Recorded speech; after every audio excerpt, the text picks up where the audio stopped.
Hey, Bobby Trades! I want to do a video analysis update of the stock market. We'll talk about the S&P, as well as the Nasdaq, the DAX, the emerging markets, and Microsoft, Apple, XLF, and Bank of America, XLY, Amazon, Starbucks, and Southwest, UEC, Barrick Gold Corp, and Tesla, Enphase Energy, First Solar, NEO, Li Auto, and XPEV, Alibaba, NetEase, the Hang Seng, and Roku, Facebook, Square Cash, Bitcoin, Ethereum, Ripple, and Solana. So we'll start with SPY, but first we're going to get into risk management a little bit. I heard someone say, on Monday that this was one of those sell-offs where we weren't going to bottom until the retail trader who swore they'd never sell, no matter how low we went, until they can't take the losses, they push the sell button, and then that's when we're going to bottom.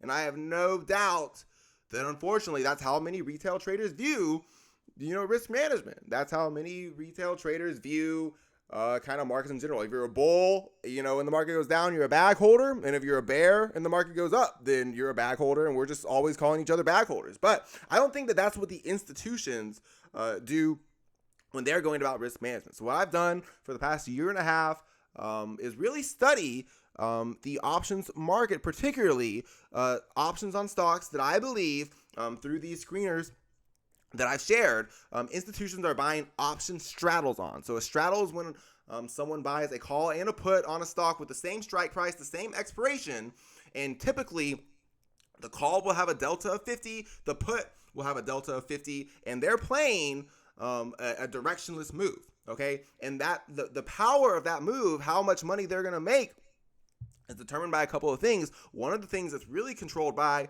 is how much gamma the options have. So this particularly seems to work best with kind of value stocks with generally lower implied volatility. Lower implied volatility has higher gamma on options, and then high implied volatility options have lower gamma, generally speaking. So let's just recap and just kind of figure out what I'm talking about. Looking at this picture from November 15th of 2021, I've shared this before, but this is iVolatility.com's top 200 volume and open interest screener, and these stocks on the bottom are in the very bottom of their implied volatility ranking percentile. So that means for the past year, as of November 15th, we hadn't seen really cheaper options on stocks like Chevron, stocks like ET, stocks like British Petroleum, stocks like Royal Dutch Shell. Okay, and at the same time that options on these stocks were extremely cheap, they had high volume and high open interest. So this was why I was really kind of, banging the gavel on the oil sector. Yes, I know I've been bullish, plenty of sectors, but in late December and in late November, I was particularly really looking at the oil sector because I could see that the options market was. So let's just really focus on Chevron for a second. Okay, and let's pretend that I had bought a straddle on Chevron on November 15th with a call and a put that had the same strike price, the same expiration, and they each had a delta of 50. Okay, so what happened right after November 15th? What happened right after November 15th was we had a sell-off, interestingly. That sell-off was because of the Omicron variant, and that was supposed to be extremely bearish for oil. It kind of suggested we'd have another economic shutdown, we'd have more lockdowns, so oil could potentially go negative again. At least that was what the media was telling, most retail traders. So let's say that I had bought a straddle on Chevron on November 15th, and then November 30th, Chevron's fallen 5, 6, 7%. I don't know exactly how much it fell, but what happens to the straddle is that the put starts to become real in the money. So the put starts to become real in the money, so the delta raises by the amount of gamma, which is how much the delta is going to raise per a $1 move. Okay, so the put is becoming deeper and deeper in the money. That means the delta is getting higher and higher, right? So let's say the delta got to, say, 85, okay? One thing that I could do as someone who bought a straddle on Chevron is I could take profits, okay? Another thing that I could do, and this is really kind of the important part, is I could buy stock on Chevron against the bloated put. So the put is now really bloated. It's deep in the money. It's got a delta of 85 or 90, okay? I can buy, let's say I had a delta of 85, I could buy 85 shares of Chevron against that put. If Chevron keeps going down, then the gamma will make the put delta go even higher.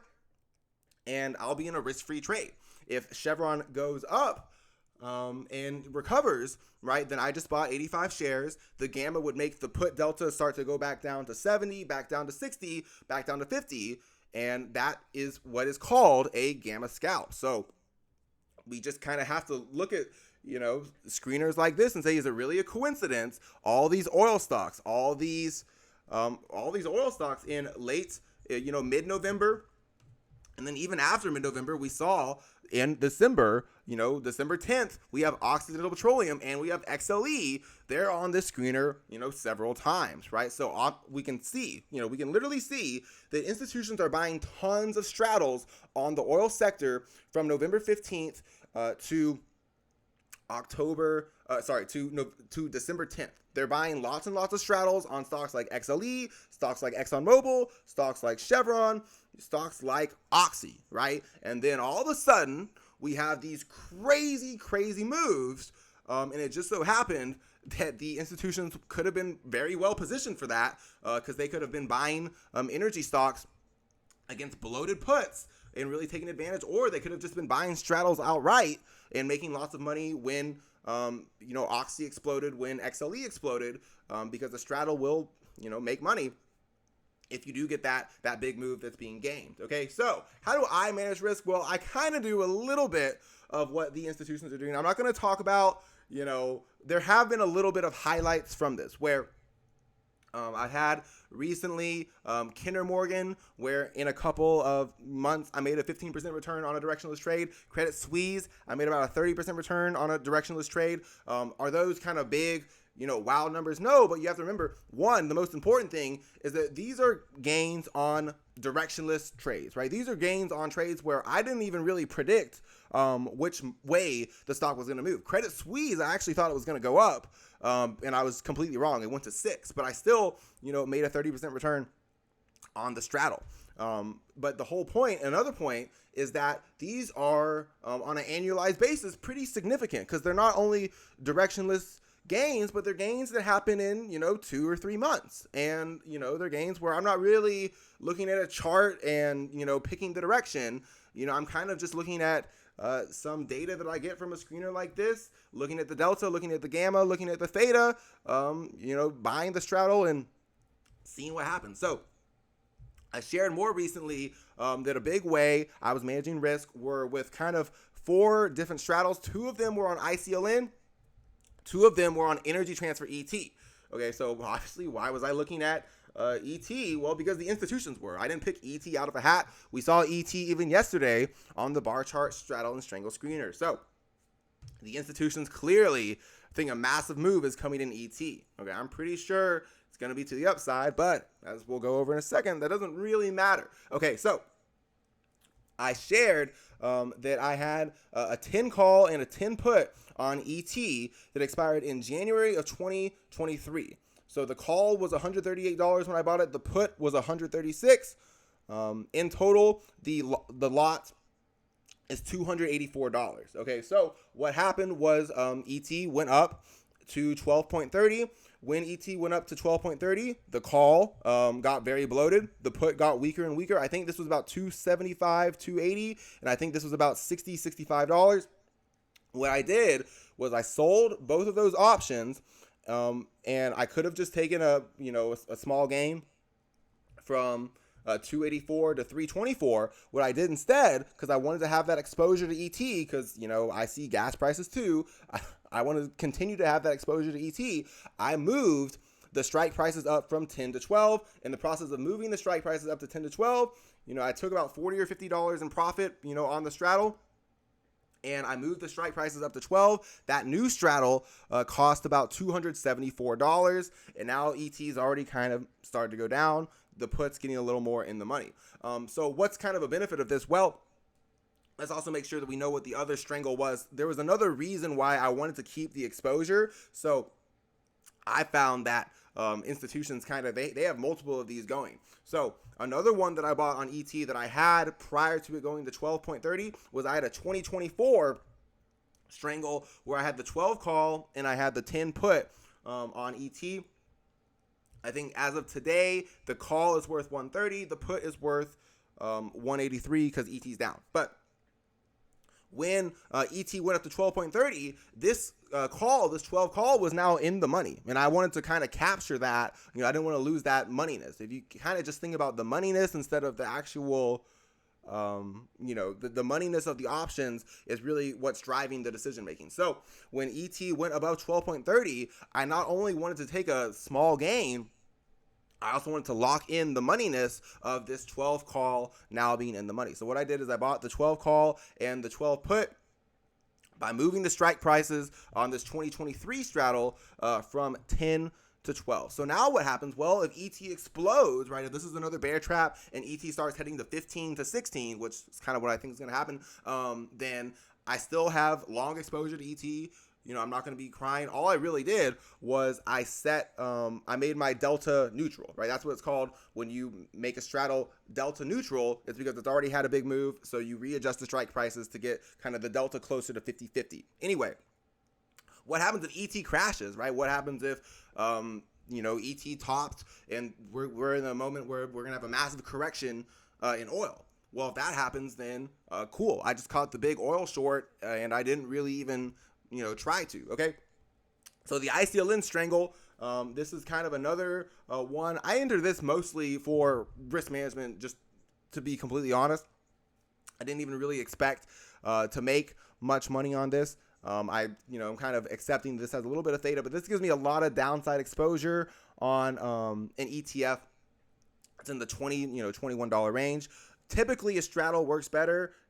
In my experience on a stock that's from 10 to 15, and usually has implied volatility below 40 or 50.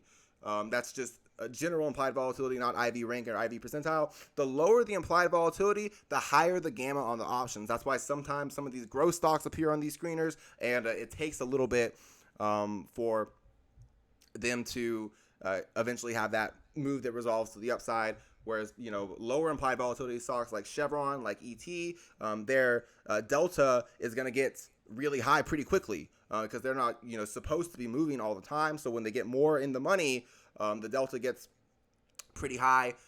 Anyway, ICLN, I have a straddle. I have two strangles on ICLN. One, they both expire in December of 2022.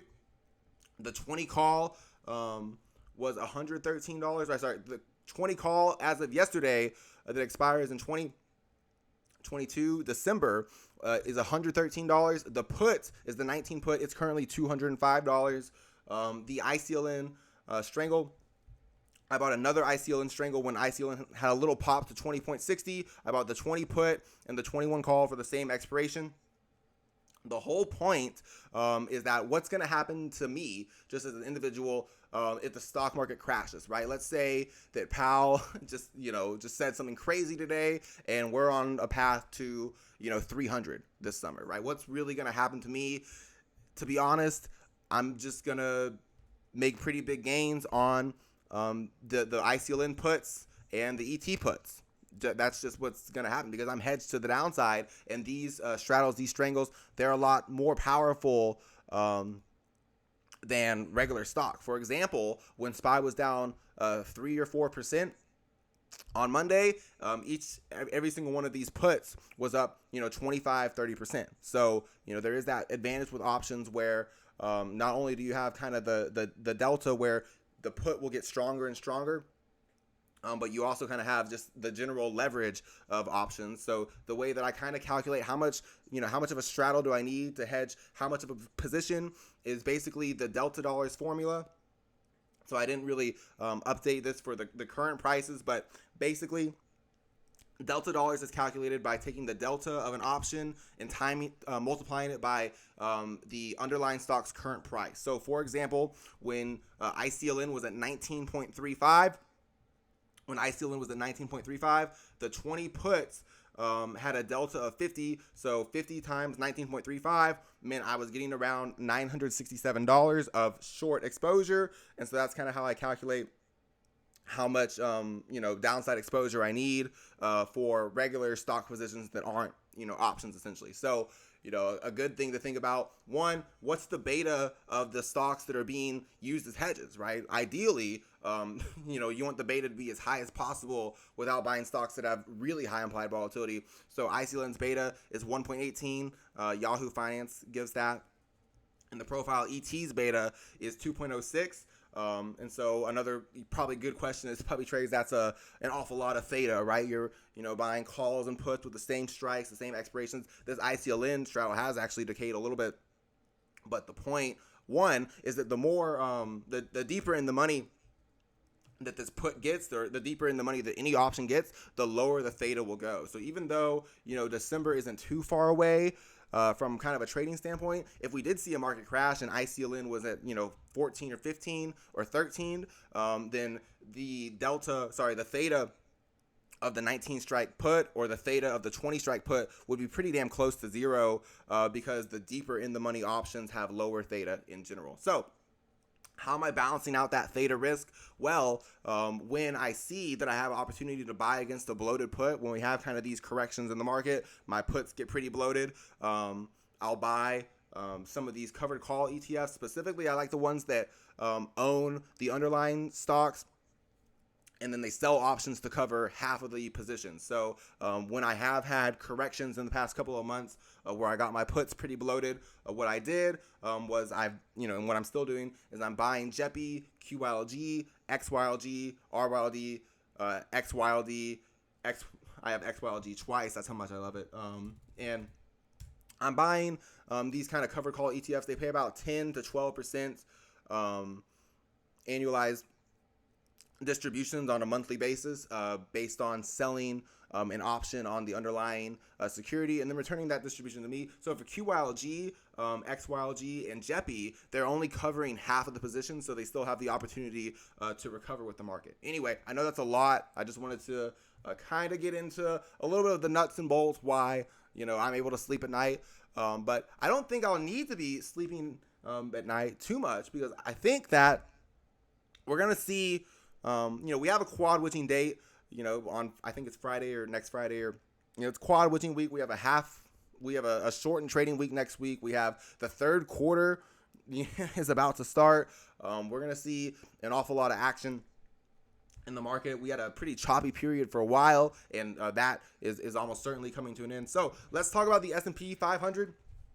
I think it's really important to just kind of preface it saying, when we look at the S&P 500, what basically a whole lot of stocks have, from the March 2020 low to the high that's put in January of 2022, there is many stocks that, just like SPY, formed this wave, and now they're at the 61.8 to 78.6% retracement, right? So they're at the 61.8 to 78.6% fib. So we're just going to talk about what a few of those look like before we get into SPY. So just to see what I'm talking about, we look at the financial sector, XLF, and we look at XLF right now, then we can see that I'm once again getting punished for doing this video during the day. We'll see if we can get to load. But if we look at XLF, we'll see that it is down to the 61.8 to 78.6% retracement, or it's gotten pretty close to that retracement. Sorry, just start playing the Jeopardy music. I don't want to lose that take. That was the best explanation that I've given of the hedging strategy this morning. Anyway, we don't need XLF. Yes, we do. Okay, good. Okay. So we look at the financial sector, XLF, and we'll go through a few of these.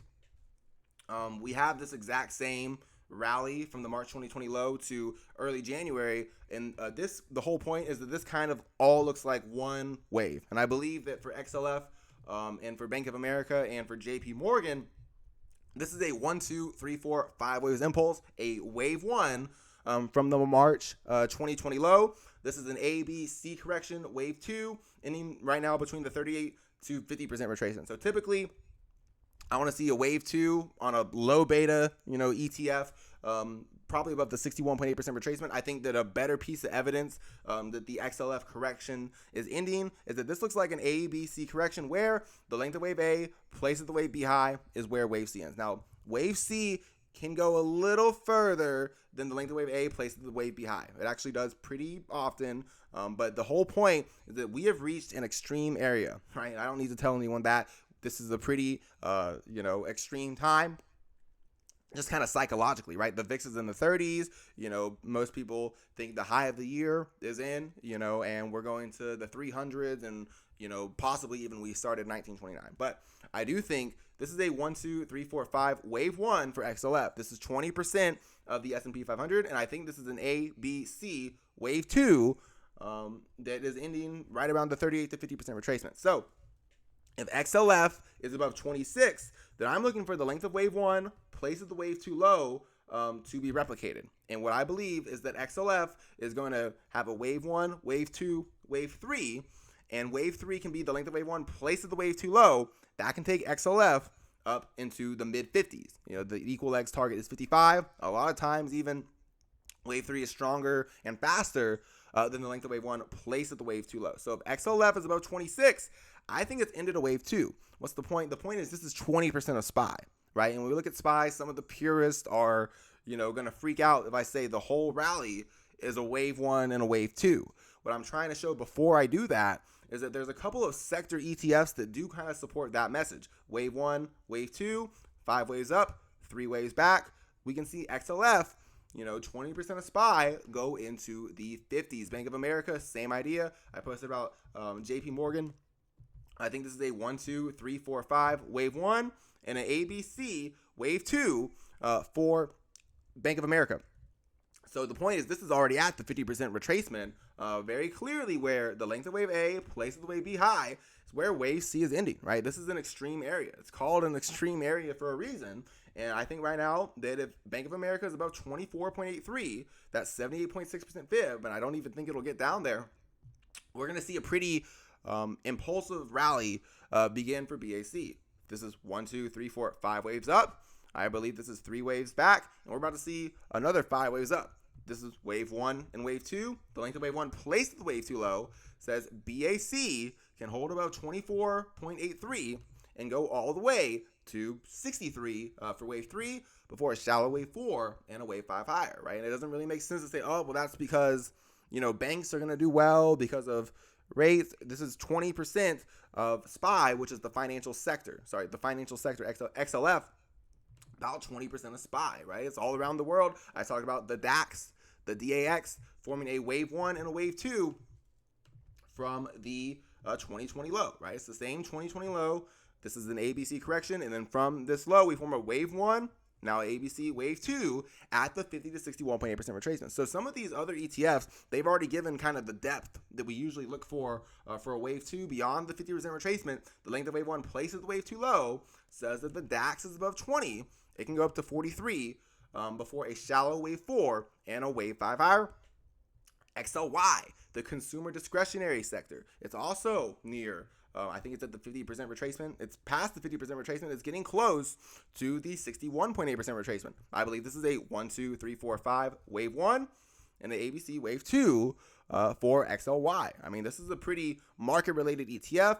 Top holdings include, I believe, Tesla, Amazon, Home Depot, Nike, and Starbucks, right? So this is, we heard about the weak consumer today or whatever, but I think this is a wave 1 and an ABC wave 2. I think 110 is a little wide, but the whole point is that we've already hit the 50% retracement. We have the depth for a lot of these sector ETFs that we usually look for a wave 2. I believe this is a wave 1 and a wave 2. The length of wave 1 places the wave 2 low can take XLY up into basically 269, 270. Starbucks, which is in XLY, the exact same idea. 1, 2, 3, 4, 5 waves from the March 2020 low, and ABC correction wave 2 at the 61.8 to 78.6% retracement. 66 would be pretty tight. I'm gonna just hold Starbucks. I'm in it for honestly the dividend, but or the dividend growth. I know it sounds silly because it's a small dividend, but the whole idea is that if Starbucks rallies into the 140s, and I think eventually that's just the minimum wave 3 target. We'd have a shallow wave 4 that retest the wave 1 high. Then wave 5 can be the length of wave 1 place of the wave 4 low. I think in the big picture, in the long term, right? In the long term, we can see Starbucks head up to 200. If it pays a dividend that grows along the way, then that'd be a cherry on top. But I think 50 would be pretty wide. 66 would be pretty tight. I'm in it with Howard. So we'll see. If Howard sells, maybe I'll reconsider. I'm just kidding.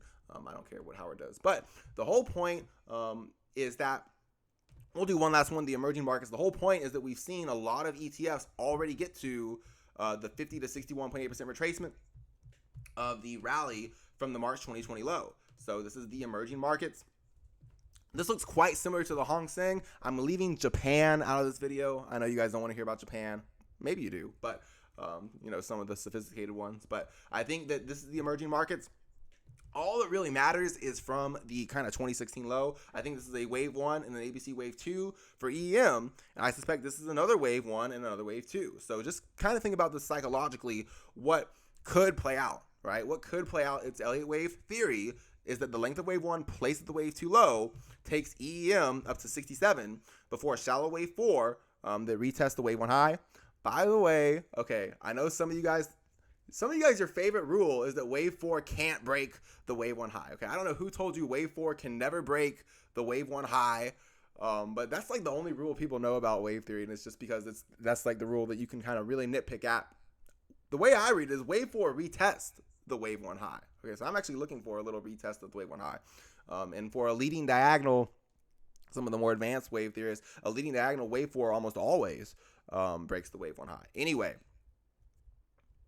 Probably won't be the last rant for this video, but I think this is a wave 1 and a wave 2. This is another wave 1 and another wave 2. So the length of wave 1 placed at the wave 2 low says if, we see the emerging markets bottom and start, heading to a new all-time high, the minimum wave 3 target is 67 before a shallow wave 4 that retests the wave 1 high, and then a wave 5 that is the length of wave 1 placed at the wave 4 low. And that ultimately could take the emerging markets up to 87, and it's at 40, right? So the entire, global market ETF, more than doubling, is on the table. In my opinion, that would just end this blue wave 3. So I think from the 2015 low, this is wave 1 and wave 2, and then all the way up, those 5 waves I just talked about ending at 87 would just end this blue wave 3. We'd have a consolidation period for wave 4, possibly a wave 5 higher. And I would expect a wave 5 higher. So a huge opportunity is on the table. I know people are tired of hearing the word opportunity. But when someone's prepared for the downside, when someone's hedged for the downside, they don't get tired of it because they're ready for the downside. They're ready for the 1929 analog to finally play out. I'm not saying it won't and it can't, but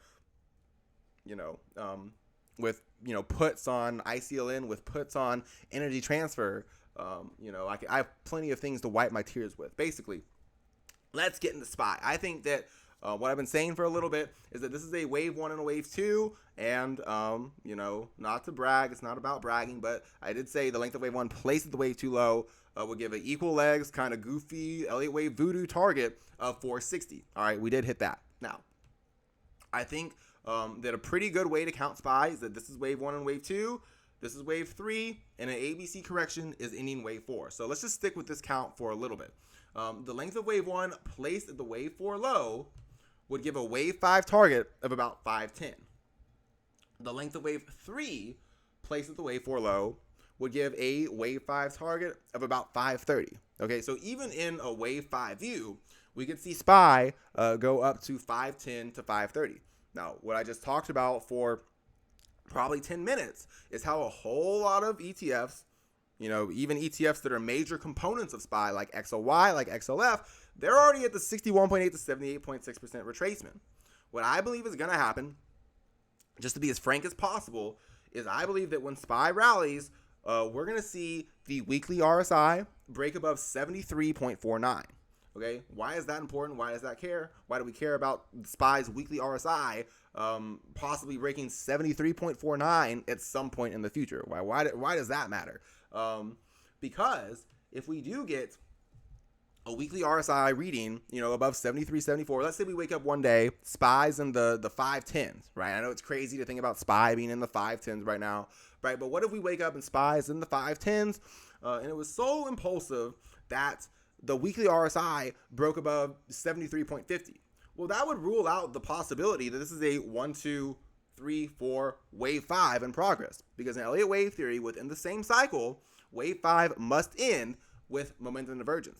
What I suspect is going to happen is that SPY is going to end up being exactly what we just talked about with XLF, exactly what I just talked about with XLY. SPY's entire rally from the March 2020 low is a wave 1, and it's ending wave 2 right now. So what would that entail? That would make the entire rally for SPY be a 1, 2, 3, 4, 5 waves impulse. That means that this deep, pretty dramatic ABC correction is in a wave 4. It's a wave 2. And yes, that would imply, just like XLF, just like XLY, I know it always sounds dramatic. Whenever I say like, oh, XLF is going to 55 or XLY is going to, whatever, that doesn't really, oh, whatever, it's XLY. With SPY, I do think what's going to happen is that this is all wave 1. This is an ABC correction, just like the DAX, just like the emerging markets, just like several global ETFs, just like several sector ETFs within SPY. This is all wave 1, and this is wave 2. So a tight stop. We'll get to the price target in a second. We'll talk about why some of these stops might be a little acceptable.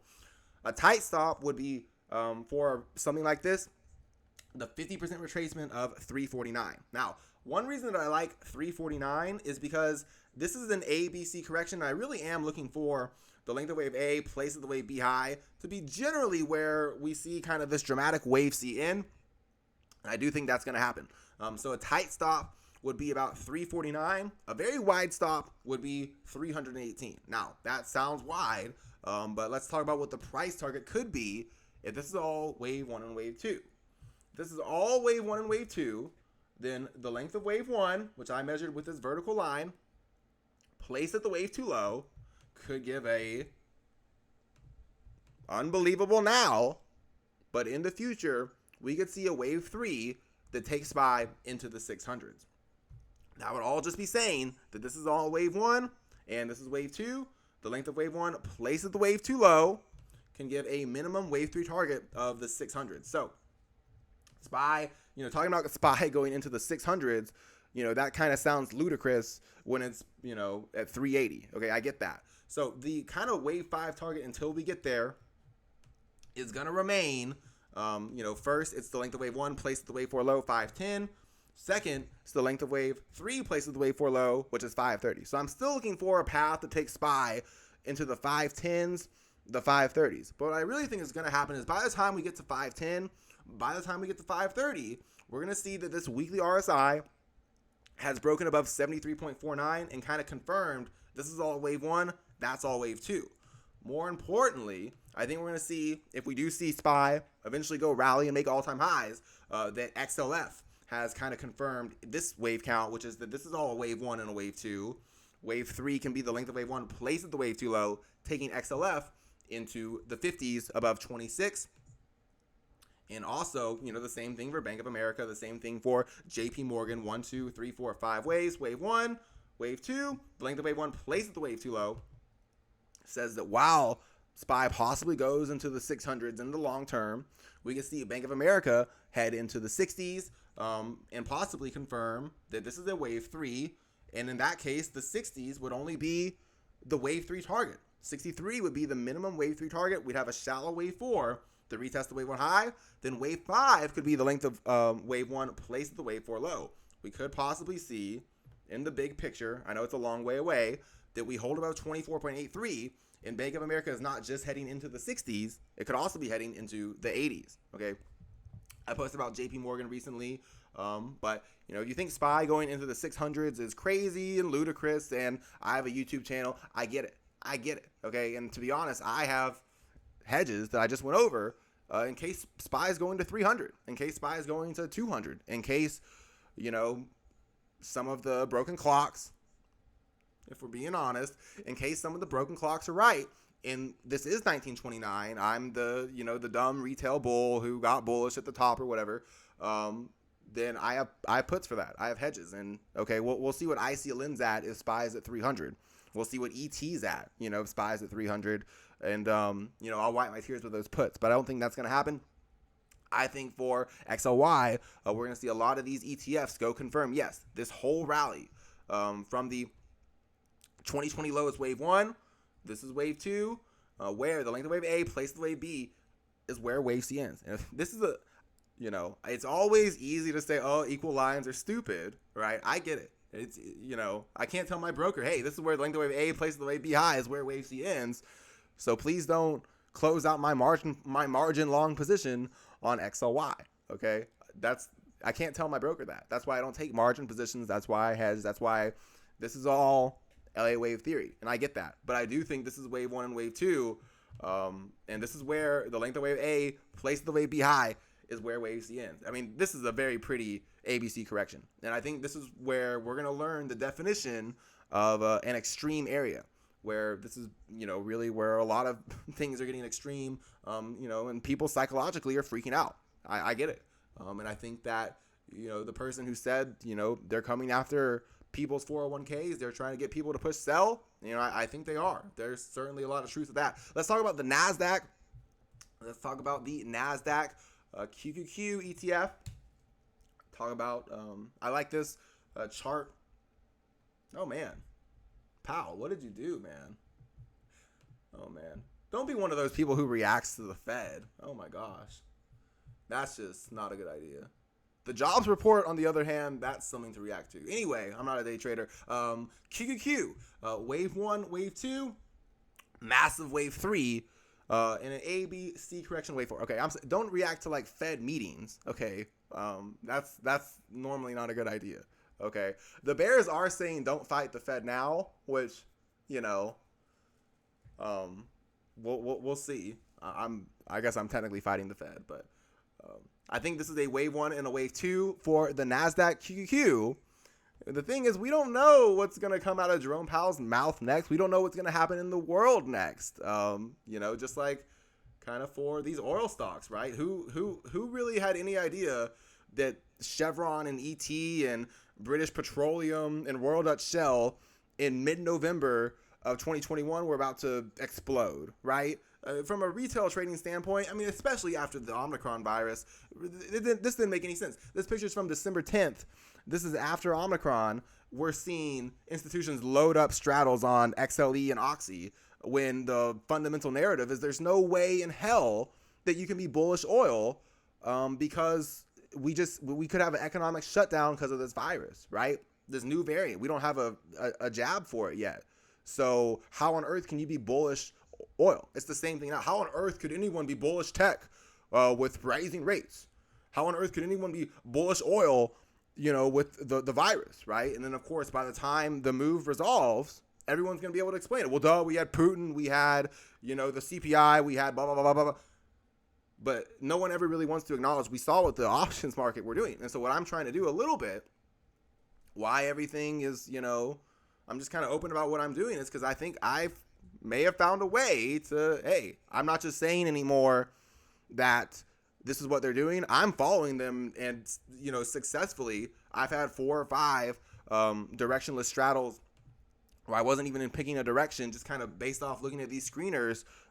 I've had 4 or 5 just in the past 6 or 7 months, for, 20, 30% gains. Anyway, that was a little off topic. What I was trying to say is that we don't know what, the news headlines are going to be. But I think that the options market has a little bit of a hint that we don't know about. I think this is a wave 1 and a wave 2 for QQQ. I think this is a big wave 3 and an ABC correction ending wave 4, where the length of wave A places the wave B high is where wave C ends. So this is where that rule that a lot of people like, that wave 4 shouldn't breach the wave 1 high. That's not really a law, but I think in this situation that gives a really good risk management level. A very wide stop, I don't know if it's too wide for QQQ, is 237, this wave 1 high.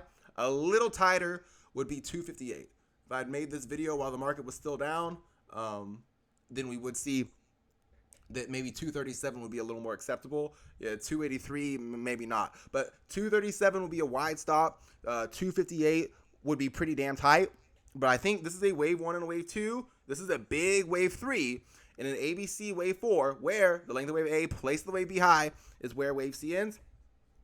I'm expecting that wave 5 will either be the length of wave 1 places the wave 4 low, which that doesn't work because the length of wave 1 placed at the wave 4 low wouldn't make a new high, right? Wave 5 has to break the wave 3 high. That's an example of one of the laws in LA wave 3. Wave 5 has to break the wave 3 high.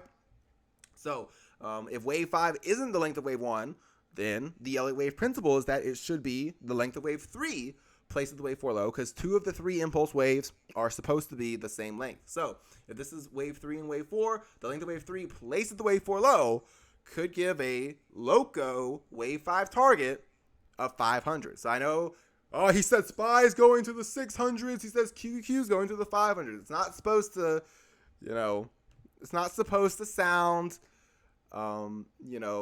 reasonable at the lows. Okay, I'm not saying, this is the bottom, but I do think we're going to see QQQ begin a path to the 500s. What I think is really cool is that a lot of people, they're really obsessed with like the super top, right? The 1929 crash. And I'm not saying I know when that's going to be, but I'll tell you what, man, we see QQQ go the length of wave 3, places the wave 4 low. That's when it's time to start pulling out the 1999 or 2001 analogs, because this is the blow off top wave 5 if we get it. Wave 1, wave 2, wave 3, wave 4. If wave 5 is the length of wave 3, places the wave 4 low, that's when we're really going to see a substantial correction, because that would call for all of this rally to get retraced or corrected. So I think this is a 1, 2, 3, 4, 5 waves impulse. I think wave 3 will be the wave 5 will be the length of wave 3, places the wave 4 low. I think 258 is a tight stop. 237 is pretty damn wide, but I think that at least from current levels, that would give a wave 5 target of above 500. You can see that would actually be about 516. I probably wouldn't be chasing pennies above 500. Anyway, that's the cues. Let's get into Microsoft. Oh snap. Something's wrong. Oh no. Let's try again. Here we go. Microsoft.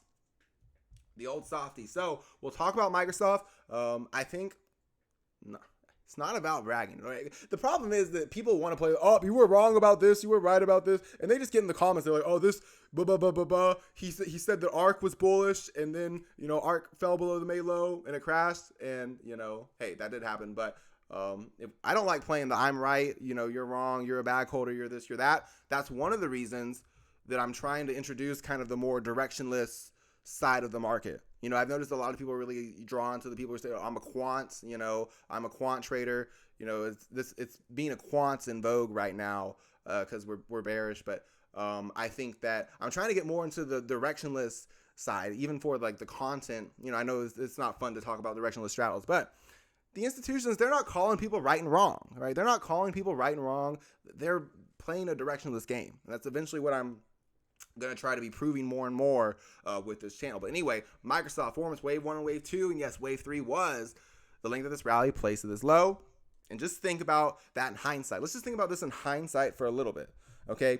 So when Microsoft was above this high, I was pretty adamant that this was wave 1 and wave 2. At the very minimum, the length of this rally placed at this low was going to be met for a conservative wave 3 target. Okay, that was about 296. Okay, so this rally ended up taking over a year, right? So just that equal legs principle, kept me out of shorting the market for a good year.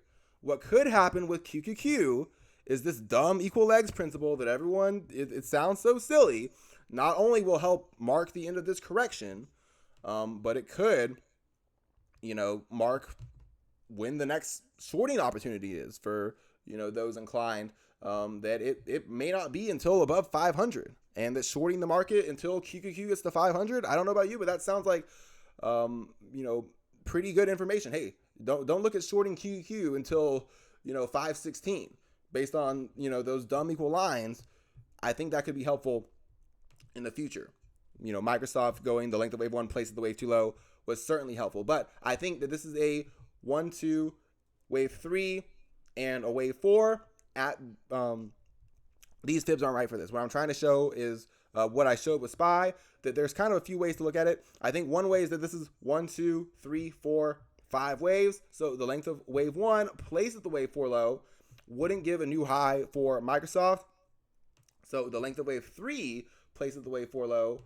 This orange line could give a wave 5 target for Microsoft of about 394, pretty damn close to 500. But I think yet another way to look at Microsoft, very similar to QQQ, is that from the 2018 low, this is kind of the cycle that we're seeing for a lot of tech stocks, that from the 2018 low, kind of a bigger degree count than just from the 2020 low is at play, at least for tech.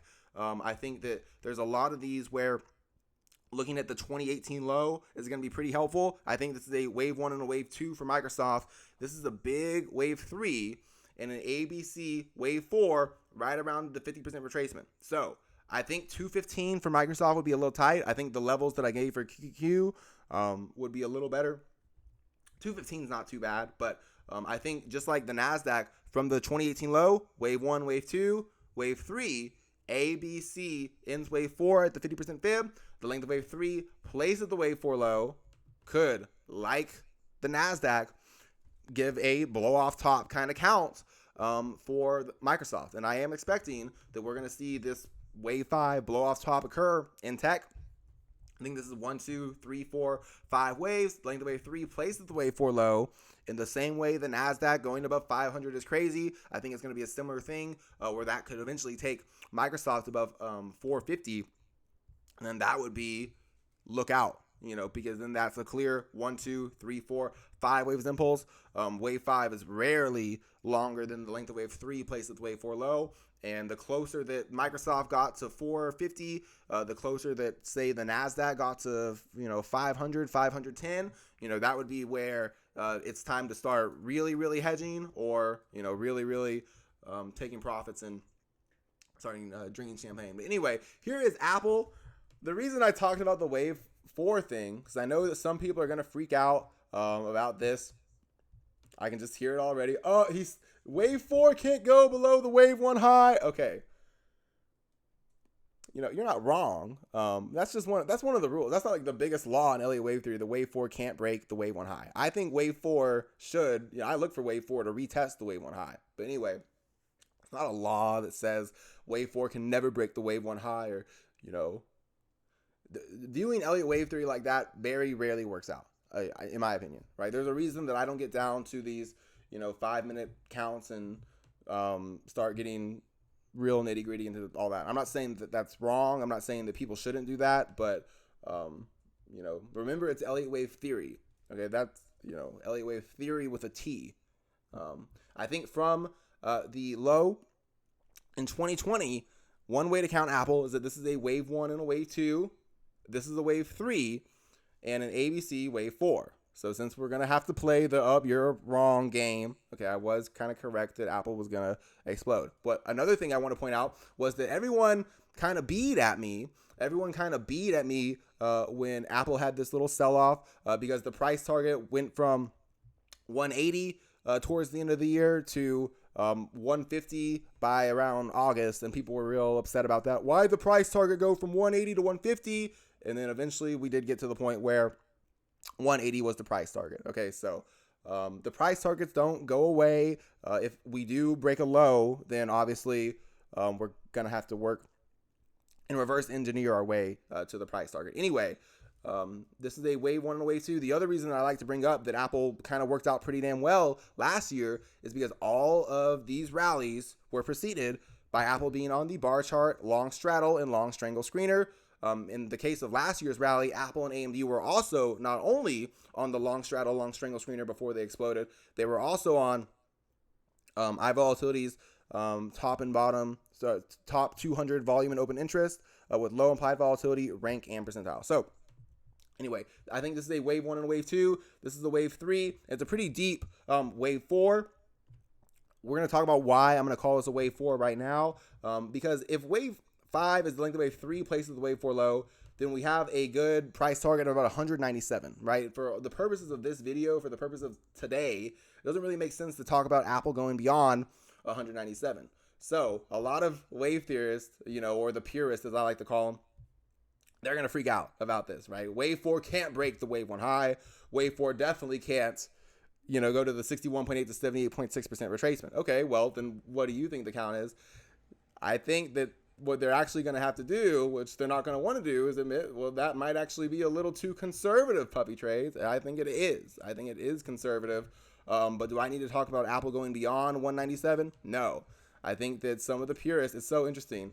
They're not going to, they never like to talk about wave 4 can't break the wave 1 high. But usually the implication when that does happen is that it's not a wave 4 that's ending, it's a wave 2. And wave 2 is a much better buy than wave 4 because it's followed by a massive wave 3 that goes beyond the length of wave 1, places the wave 2 low. It's followed by a shallow wave 4 correction and a wave 5 higher. So for Apple, I think that the Nasdaq levels are going to be the most useful. I do think we're going to see Apple get out of this box between the 61.8 to 78.6% fib. I did have 130 as the stop, but I do think that we're going to see the entire kind of tech sector recover together. I think holistically with Microsoft, with Apple, the Nasdaq and SPY, I've given enough levels to the downside for Apple specifically. Let's look at some of these others, other tech names. I think I forgot. I'll talk about Nvidia. Let's do Amazon first. I think that there's a few of these stocks. Amazon's another example of kind of from the 2018 low, what we could see the market look like specifically in tech, where there's a couple of stocks. Now it's like a pretty long list of tech stocks where from the 2018 low, we could see a pretty important correction. Ending Amazon is one of the views that says from the 2018 low, many tech stocks formed a wave 1. And then now this is the wave 2 opportunity between the 61.8 to 78.6% fib. I think other XLY constituents like Starbucks and XLY itself kind of support this message for Amazon. But for Amazon, I think this is a 1, 2, 3, 4, 5 wave 1 and an ABC wave 2 where the length of wave A places the wave B high is where wave C ends between the 61.8 and 78.6% fib. So this isn't really an invalidation level, but sometimes I'll use the smaller degree wave 2 low as a level. So 81's pretty wide, not too wide from the current levels for a pretty high beta stock like Amazon. I will admit that I've been bullish Amazon for a little bit, but I've had stops along the way and, just updated. But anyway, I think this is a 1, 2, 3, 4, 5 wave 1 and a wave 2. A pretty tight, but I'm going to say a pretty nice stop is 91, the 78.6% fib. Specifically because I'm looking for the length of wave A places the wave B high to be where wave C marks the end of this correction. And I think we're seeing a lot of stocks, that are really kind of highly correlated with the market give this look. I think this is a 1, 2, 3, 4, 5 wave 1, ABC wave 2. We're above 91. A little wider would be 81, but I think 91 is a good level right now. That's 78.6% fib. This could all be wave 1. And this deep correction certainly doesn't fit the bill of the sideways boring wave 4. I don't think it is. I think it's a wave 2 that's ending. The length of wave 1 placed at the wave 2 low could take Amazon up to the 220s, more than double its current market cap or its current price or whatever. So they had the stocks, but I lost all my. It wasn't really that good of a chart, obviously, because it failed. But I lost my little chart because we had the stock split. But anyway, I think this is all wave 1 and wave 2. 91's tight, 81's wide. I think that Amazon getting to 223 is a wave 3 target in the future. It lines up with Starbucks going to 144. It lines up with Nike, which I'll leave out of this video.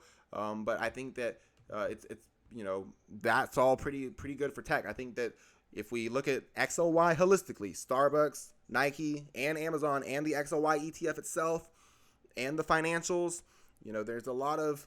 It's not just tech. And I think that we're going to see people who are really just staring at SPY, really just staring at, a couple of the big names. We're going to learn why that's not a good idea. Anyway, I think this is wave 1 and wave 2. The wave 3 minimum target is 223 before a shallow wave 4 and a wave 5 higher for Amazon. Let's talk about Nvidia. I probably can't make a video without talking about Nvidia. AMD, I want to see 72 hold in a wave 3 beyond new all-time highs begin. Nvidia, I've talked about, I guess, just like the other stocks that I've talked about, there is the possibility for Nvidia that from the 2018 low, this is all wave 1 and wave 2. Okay, so if from the 2018 low, this is all wave 1 and wave 2, then understand what I'm about to say for the rest of Nvidia is pretty conservative. But I think that another way to view Nvidia, it's a little silly having a deep wave 4 like this. Another way to view Nvidia is that this is a 1, 2, 3, 4, 5 waves impulse. The length of wave 3 places the wave 4 low, can take Nvidia up to the 380s. Now, realistically, I think there's pretty good evidence from a lot of the other tech sectors, but I'm going to do something. Another thing that some people say is for Nvidia or for any stock, wait for the wave 1 to develop, buy the wave 2 against the wave 1 low, and then that way the risk is a little more managed. So that's always a possibility. That's always an option. For me, I kind of prefer to use options and position sizing to manage the downside risk. And I can literally prove that's how institutions have been doing it. Nvidia, since about the 200s, has been on the bar chart, straddle and strangle screener. So, most people are going to say, well, no, that means the institutions, they're bearish. They've been playing the downside. What they've probably been doing, they've been taking neutral positions. And then when Nvidia goes down, they're buying against the bloated put, like kind of how I talked about for, Chevron. Anyway, Nvidia, I'm going to clear this. I'm going to show what another possibility would be. Oh, man, I can't believe I just cleared that. It wasn't that good anyway. But I think another possibility, just to show what the same kind of look for Nvidia is, with some of these other stocks I've talked about from the 2018 low, 31.11, 346.47. So I love this new bar chart update where they give me my perfect fibs. They give me my perfect trend line every time. But let me show you what happens. One thing I don't like, bar chart, if you're watching this, I love you.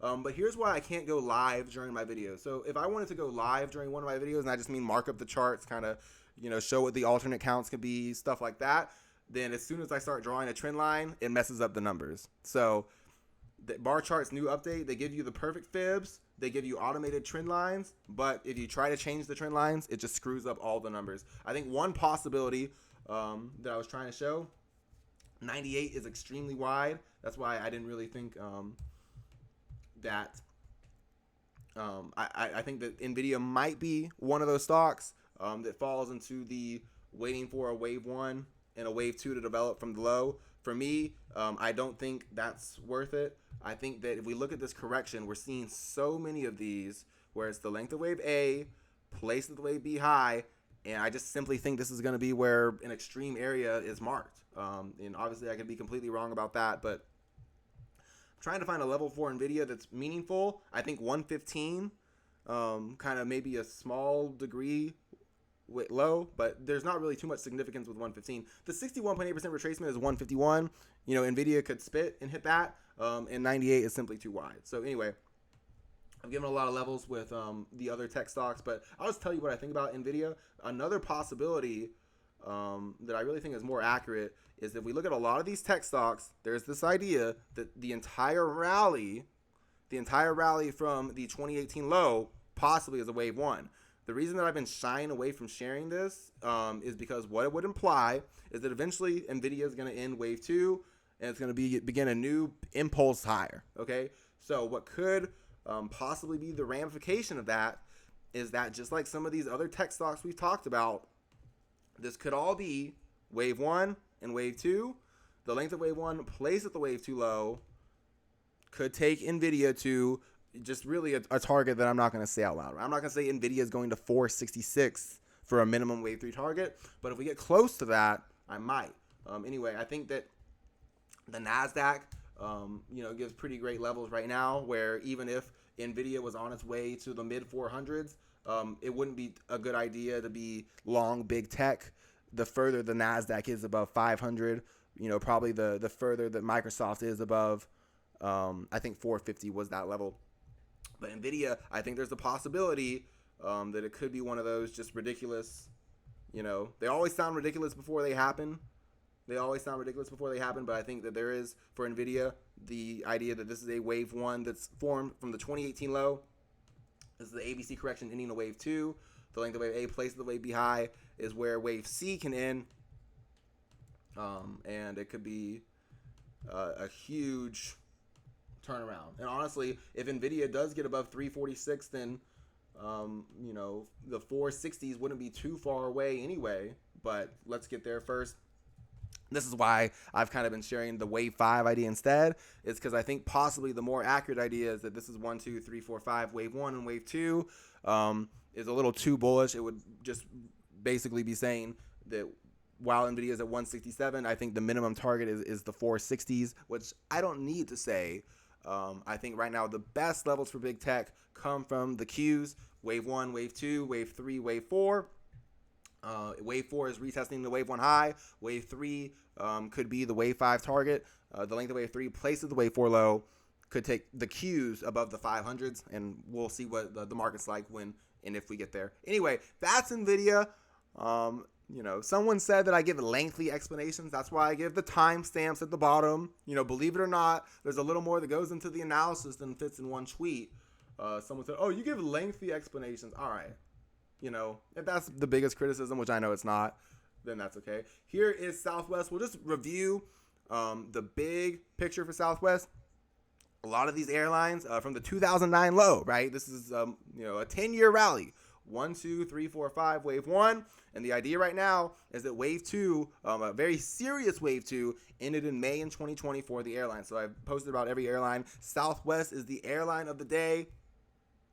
Southwest is the airline of the day. I think from the 2020 low in May, Southwest forms a wave 1, and this is an ABC wave 2 correction, and this is looking pretty. I think 31 is pretty damn tight for Southwest, but it's really nice risk reward where, from 37, it's a $6 per share loss, and from 37, if wave 3 begins and it's the length of wave 1 and placed at the wave 2 low, then Southwest can go up to 78, which I think is I'm not going to do that mental math, but it's a good risk reward, I think. I think this is a wave 1 and an ABC wave 2. 31's pretty tight for a high beta kind of airline. Sometimes that's asking to get stopped out, but I think above 31, this is a wave 1 and an ABC wave 2. The length of wave 1 placed the wave 2 low, says the airlines are another sector, that's at the, 61.8% retracement of the rally from the 2020 low. Southwest is kind of the one that looks the prettiest, from an Elliott Wave perspective, that it hasn't really gotten too deep. It almost made a new all-time high even during that wave 1 rally, which most airlines haven't come close to doing. But I think this is the wave 1 and ABC wave 2. We're at the 61.8% retracement, and I think we're going to see above 31, we're going to see Southwest head into the upper 70s for wave 3 before a shallow wave 4 and a wave 5 higher. UEC, Uranium Energy, everyone's favorite stock. I do like the uranium stocks. I think that UEC is an interesting view of this sector. I think this is a 1, 2, 3, 4, 5, wave 1 and wave 2 from this low that occurred in 2020. I think from this low, UEC forms a wave 1 and a wave 2. And then in 2022 recently, I was looking for setups in uranium fuels to do well. And the only uranium stock, at least the ones that I watched, were Cameco Corp, CCJ, and UEC. They went and they broke this high from November. So I think they're acting as leading indicators right now that this is a wave 1 and a wave 2. And the length of wave 1 placed at the wave 2 low could give a wave 3 target for UEC above 7.20. Another reason I like UEC is because it's giving a meaningful downside level right now in uranium above 2.34. That below 2.34, this would be invalidated. This is a wave 1 and a wave 2. So I think that it's pretty damn aggressive. I get it. Do I need to be saying that UEC is going to have a shallow wave 4 and then go on a wave 5 higher up to 10? I honestly do think that's going to happen. I don't need to say it though. I think the length of wave 1 placed at the wave 2 low can give a wave 3 target of 7.20 plus 7.20. Let's be clear, that'd be the minimum wave 3 target before a shallow wave 4 and a wave 5 higher. I think we hold above 2.34. We start seeing UEC head to plus 7 and then eventually even plus 10 down the road. Barrick Gold Corp. I'm not saying I'm a gold miner. She take my money. Just kidding. Anyway, Barrick Gold Corp. What did Powell? Anyway,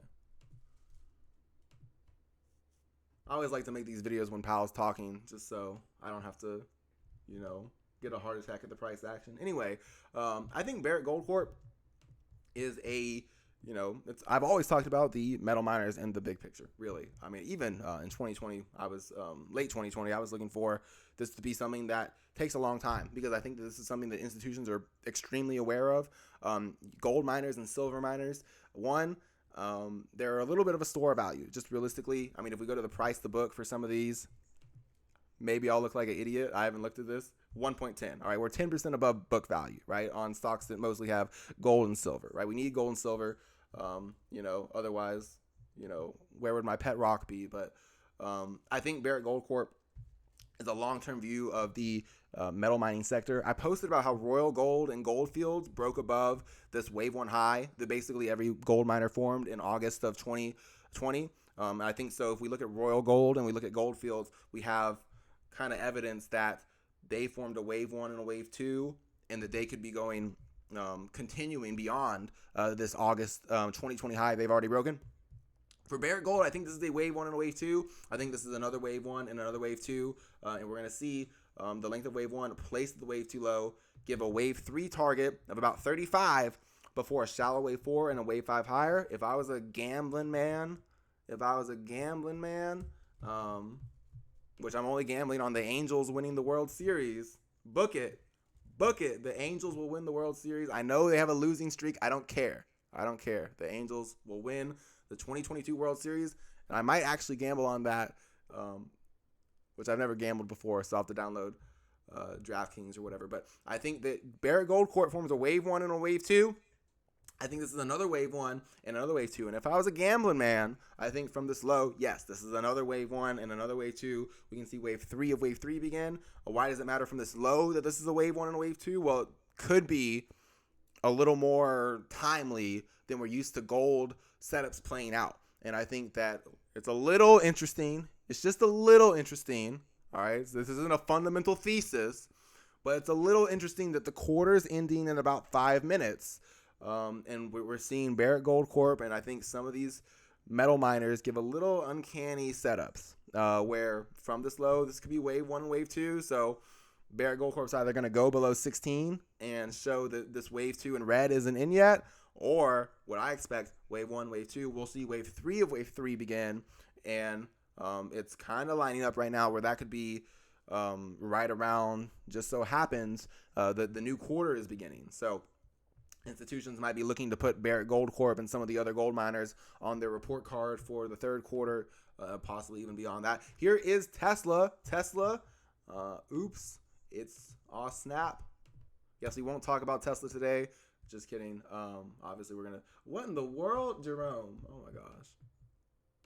I thought it'd be fun. This isn't really crazy for Tesla, but anyway, I thought it'd be fun to do this while Jerome was talking, but I had to get this posted because I knew if we did go up, everyone was going to say, if I posted it afterwards, oh, he was just, bullish because of the Fed. Okay. If people are bullish because of the Fed, that's scary. That's not a good idea. Anyway, this is a 1, 2, 3, 4, 5 wave one and wave two for Tesla, but for the purpose of this video, that doesn't really matter. We would have to get more nitty gritty into this count if Tesla broke below 539, but it hasn't. Tesla hasn't broken below 539, so we don't really need to get beyond what I believe is happening from the March 2021 low. Okay, so once again, these two Tesla explosions were because Tesla was all over the long straddle and long strangle screener. That wasn't technically why, all right? Technically, they had other reasons, the stock split, the Hertz deal, right? But just think about that. Like, just really think about this. For 2, 3, 4 weeks, and in this case, 2 or 3 months, Tesla is all over the bar chart, straddle, and strangle screener. And then it has a huge rally. One of the rallies is because of a stock split. Another one of the rallies is because of a massive deal with Hertz. And just ask yourself, is there any way possibly that a large institution, someone who we call smart money, might have been able to know that a stock split was coming, or they might have been able to know that a Hertz deal was coming? You really think no one, especially with all the evidence? I can show you the pictures. Tesla was all over the bar chart, straddle, and strangle screener, and it was all over the bar chart, straddle, and strangle screener before both of these rallies. And I was just thinking, is it really just crazy to think that institutions knew, or someone knew that there was going to be a Hertz deal for 100,000 cars, right? That had to be in the works, right? Is it really too unfathomable to think that, you know, and some of them aren't, right? Like FedEx, they had their dividend increase recently. That caused a rally, you know, and obviously FedEx was all over the bar chart, straddle and strangle screener, and it was on iVolatility.com. So just one quick note. If a stock's on the bar chart, straddle and strangle screener, and it's on the iVolatility.com, this screener right here, top and bottom 5 within IV index mean range, that's kind of like the super, okay, this stock is about to have a crazy move, and its institutions are going to make money playing it directionless. That's how big the move is going to be. Anyway, Tesla from this low, if it's above 539, this is exactly what I think. Another thing to think about Tesla, it's in XLY. So I've basically written a love letter to XLY in this video. Tesla's in XLY. Just throwing that out there. Tesla's also an auto stock. I own some of the auto stocks, okay? So I might have gone a little too heavy on the auto stocks. All right, I get it. In my own personal buying, but I think cars are cool. Anyway, Tesla forms a wave 1. I think this is an ABC wave 2 at the 78.6% fib, where the length of wave A, place of the wave B high is where we got pretty close to seeing wave C in. All right, I got 615. I got Tesla got down to 620. Okay, I'm not going to get my protractor out. I think XLY is going to do pretty damn well. I think Tesla's in XLY. I think the Nasdaq is going to do pretty damn well. I think Tesla's in the Nasdaq. Even ARK crashing couldn't bring Tesla down. Come on, baby. Anyway, this is a wave 1 and an ABC wave 2. Now, I'm about to do something that's, you know, just asking for all caps.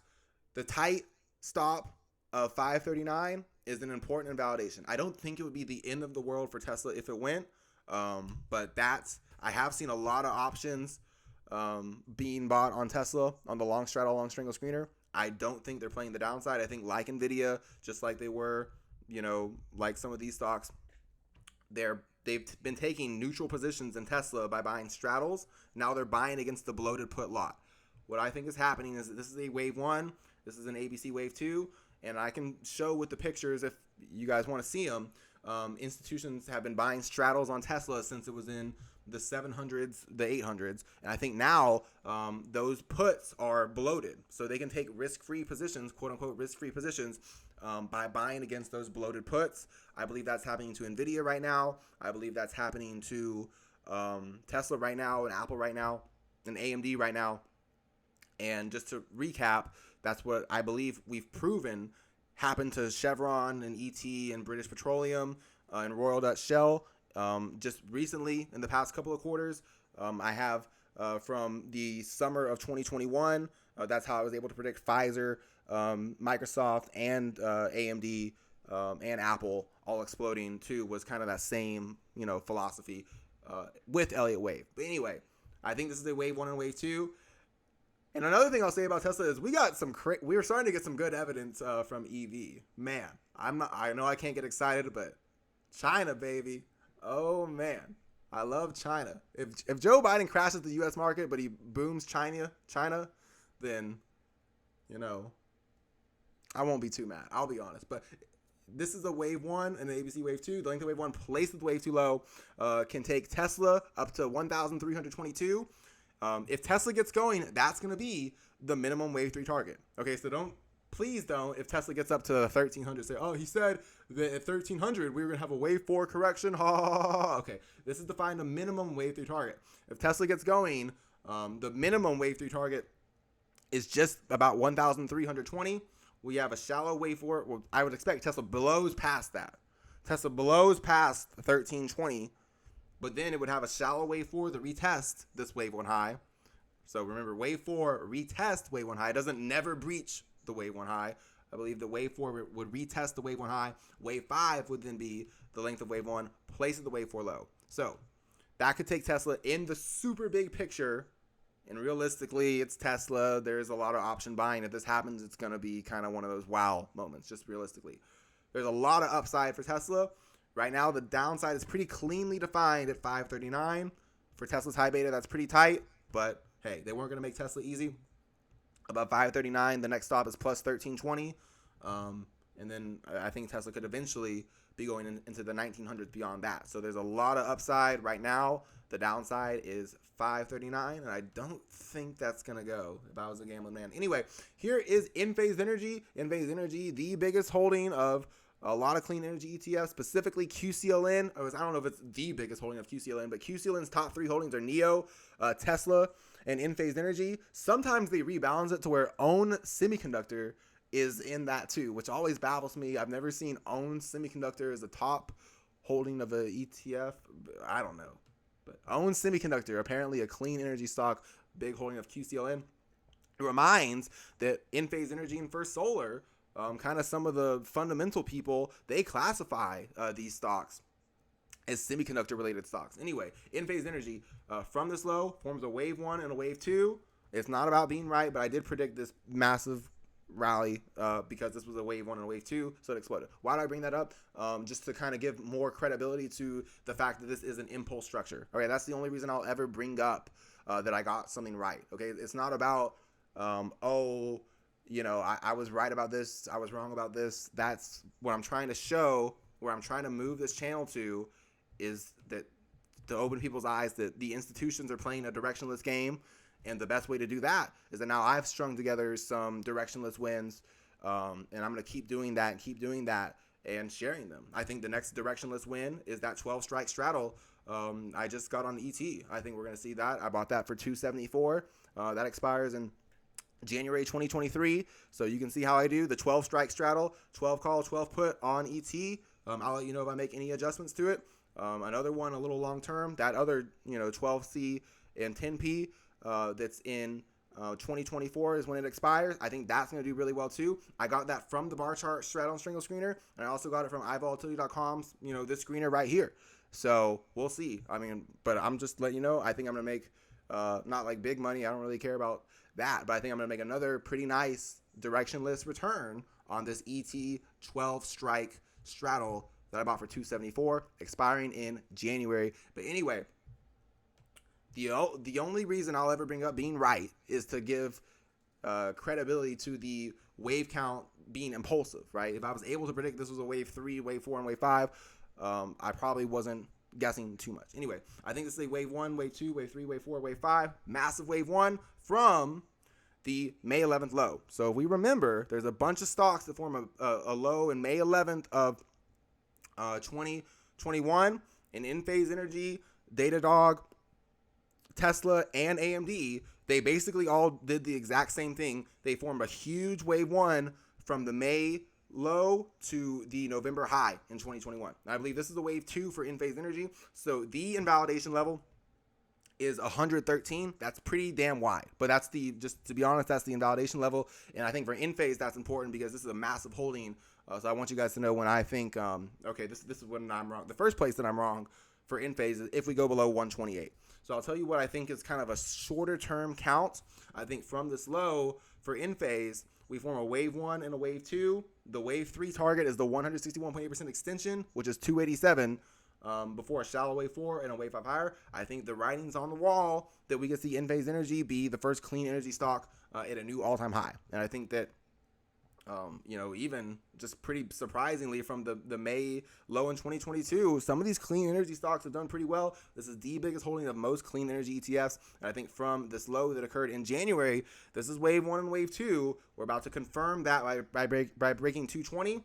We're about to confirm this is wave 1 and wave 2 by breaking 287. And I think both of those things will happen. The tightest stop right now, and really not a bad one, is 136.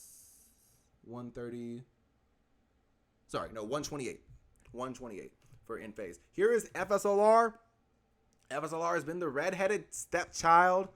I think that's like kind of a bad term, redheaded stepchild, but I didn't make it. That's kind of like when someone said, they said there's multiple ways to skin a cat. I'm like, what the hell are you talking about? You're skinning cat, but apparently that's a common expression too. We need to get rid of some of these expressions, man. Redheaded stepchild, I'll stop using that one. That's kind of messed up. But apparently people say there's many ways to skin a cat.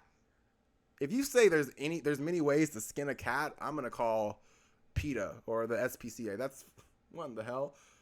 What could that possibly mean? Anyway, FSLR, wave 1, wave 2, 10-year base. So the classical traders and the LA wave theorists, they have one thing in common. They'll see this as a big base. Unfortunately, the classical traders will say this is a breakout. This is a failed breakout, right? So this is a failed breakout for FSLR. That's from failed moves come fast moves. So FSLR is going to crash. Okay. Elliott wave theory just kind of acknowledges that there's corrective waves within an uptrend. I think this is a wave 1 and a wave 2 for FSLR. I think this is another wave 1 and another wave 2. And I think most importantly that during this rally, we broke both of these wave 1 highs, and we've kind of confirmed this, at least we've confirmed, in my opinion, these 4 numbers. This is wave 1 and wave 2. This is wave 1 and wave 2. We're within a big degree, wave 3 of wave 3. It's not going to be easy, but I think we confirmed this is a 1-2-1-2 nest when we broke both of these highs. So I think the break of this high was a wave 1 from 28 to 123. Now we're at the 61.8% retracement. 48 is a nice stop. 48 is a good level to be above. The length of wave 1 placed the wave 2 low would give a minimum wave 3 target of about 154.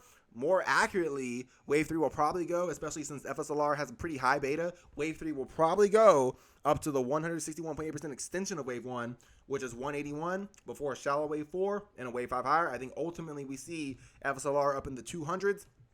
And in my opinion, that's just where one of these wave 3s ends.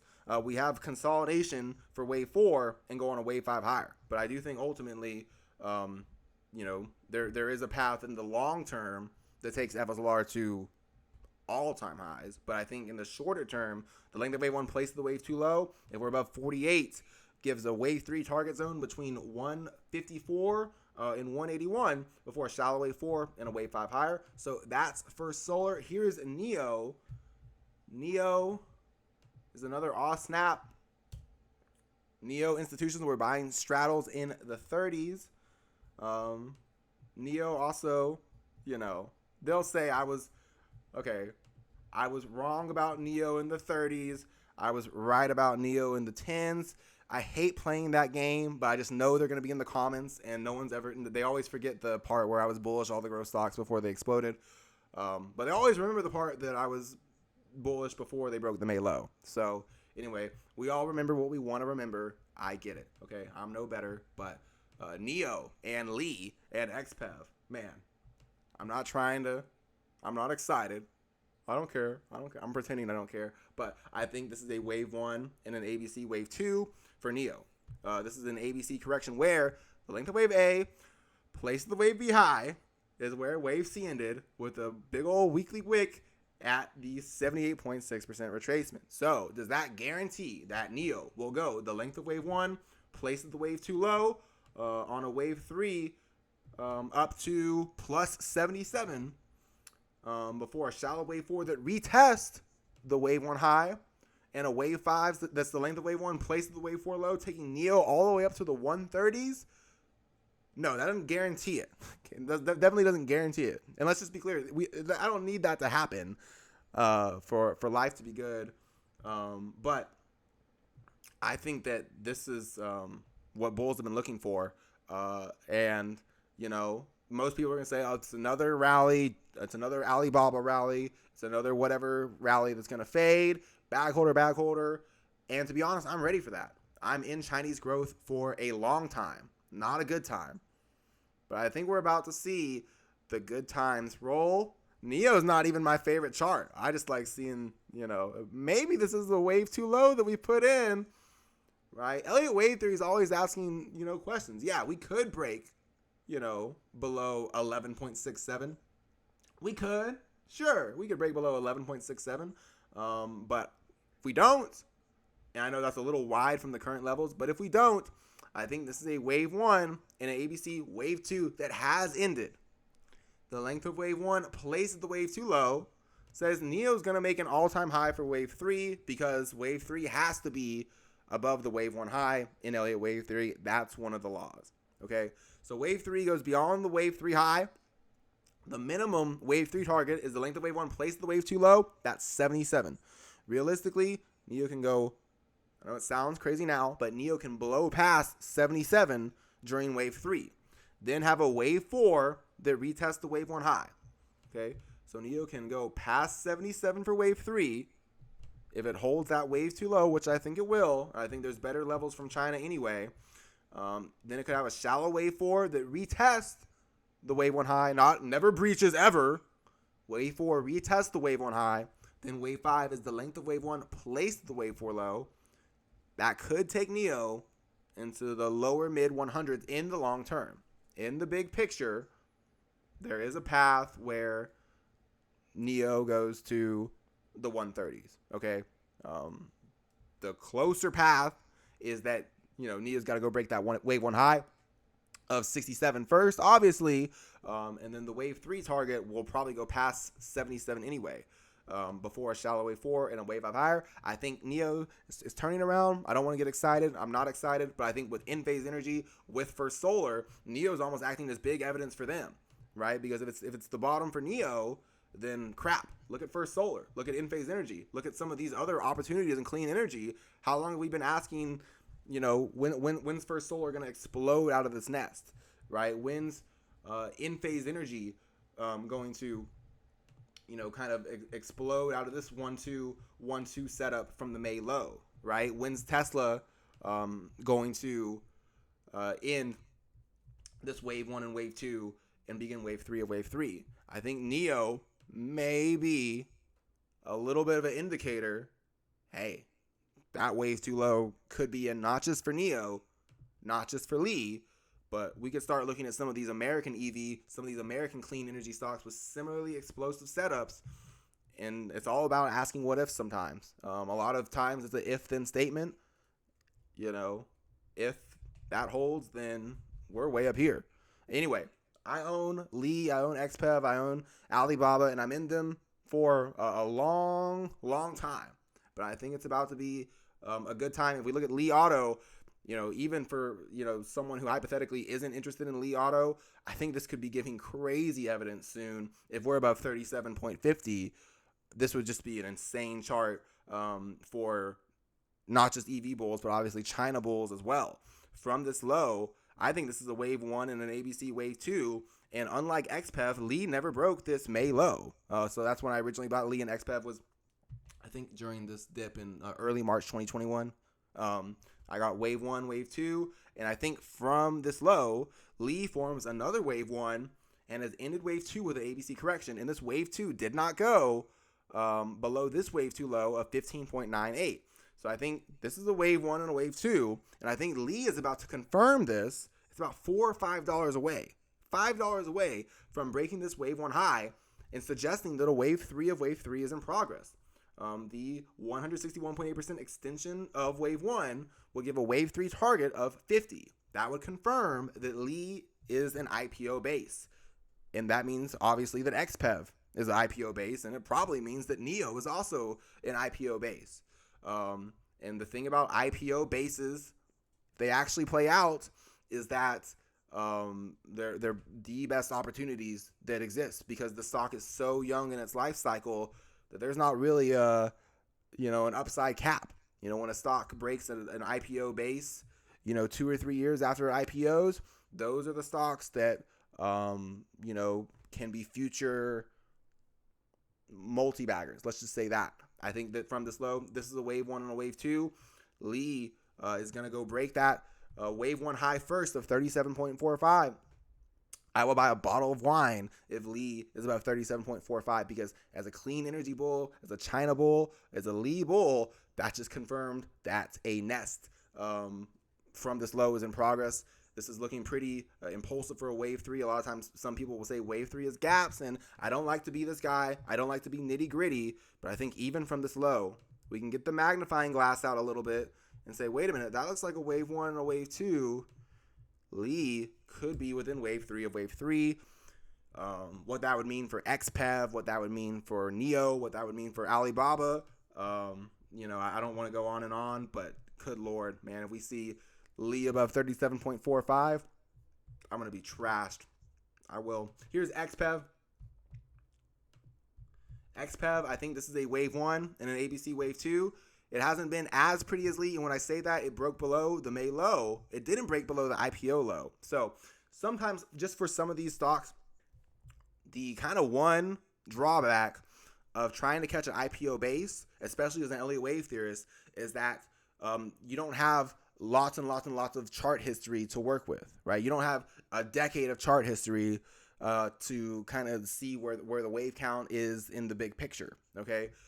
What that means is that sometimes there's a wave one from the IPO, and then the IPO low is broken, and it's still a wave two. It's still a wave two, and the reason that's justified, and a lot of times that's what needs to kind of be counted for it to be accurate, is because these stocks were trading in private markets before they IPO'd. So what some traders will do, and I'm not going to do it because, like I said, it'll mess up the numbers. They'll take a trend line from zero, and they'll basically say for a recent IPO stock, you know, wave one kind of just has to start at zero because you don't really have, you know, a meaningful low. Anyway, that all probably sounds like a bunch of gibberish, but XPEV hasn't broken this low anyway of 17.11.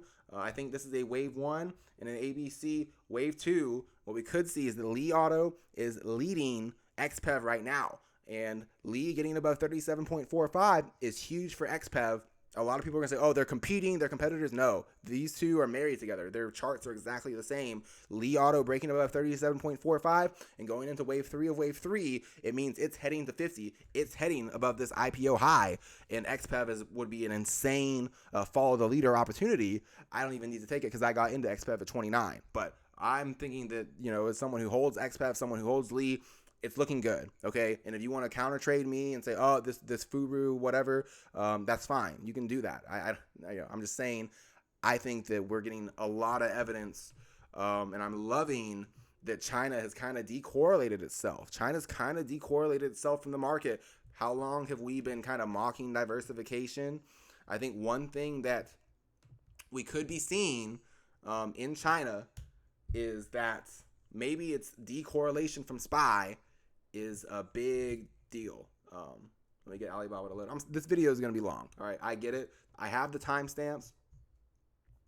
I'm going to need to re-upload some of these charts. But I have the timestamps at the bottom of the video. I'll definitely do that for this one.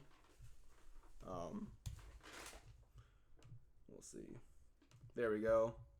I knew I wouldn't give up on Alibaba. Let's see. Maybe we have another chart that's already loaded here. NetEase. I think on the all-time chart, I posted about Tennyson recently, but it's the same idea that this is a wave one and a wave two for NetEase that ended in September of 2020. And then from this low, NetEase forms a 1, 2, 3, 4, 5 waves impulse. I think that subdivision is pretty clear.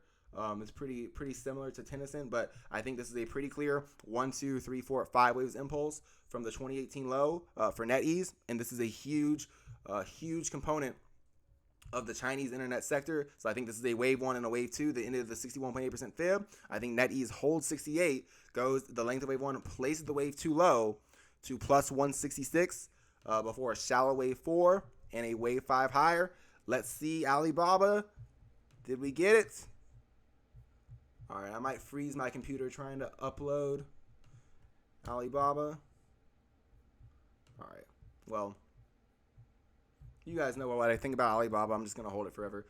Just kidding. But anyway, the evidence from NetEase and the evidence from Tennyson, the evidence from Li, XPEV, and NEO, that's all even more important than anything that I think about the Alibaba chart. Anyway, let's talk about the Hang Seng, another extremely important chart for Alibaba and for, you know, obviously all China. And I think even just for the world, you know, I was going to talk about Japan. Japan looks kind of similar to this. But anyway, the Hang Seng, 1, 2, 3, 4, 5, wave one.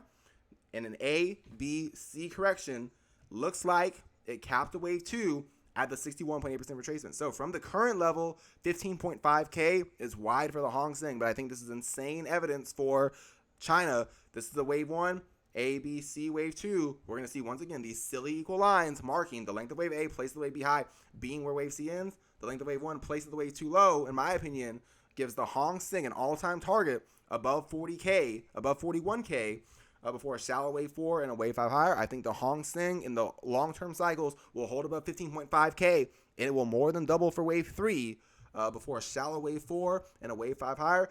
Third time's the charm for Alibaba. I think that might be a good thing. Let's see. There we go.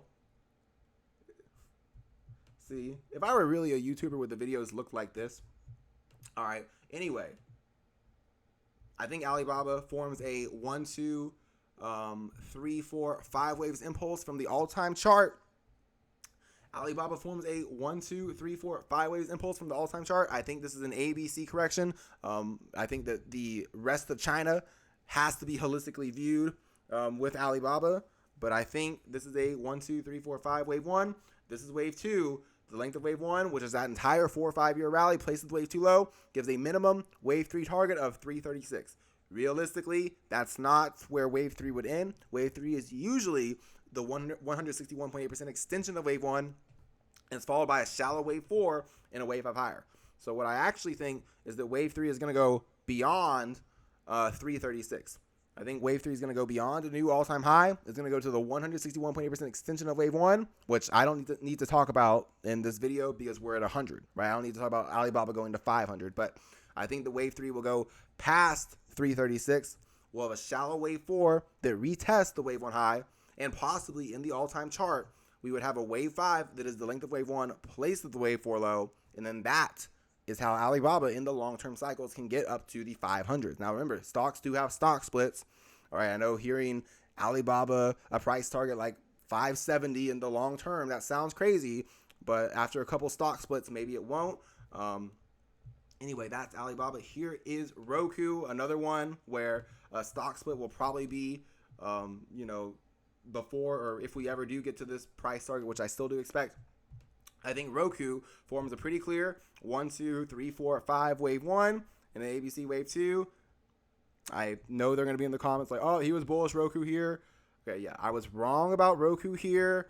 I was right about Roku here. We'll call it a wash. I hate playing the right and wrong game, but got to do it. This is a wave 1 and a wave 2.